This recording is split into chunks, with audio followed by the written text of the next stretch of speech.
এই দেখো আমরা দক্ষিণেশ বেলুন মাঠ ঘুরতে এসেছি। এই দেখো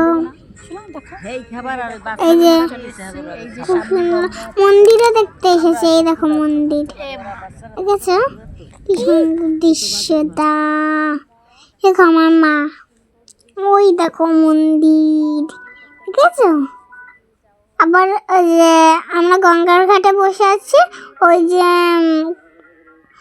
কি জানি দক্ষিণেশ্বর ওইদিকে দেখা যাচ্ছে, কুয়াশাটা ঢেকে গেছে, দেখা যাচ্ছে না আর।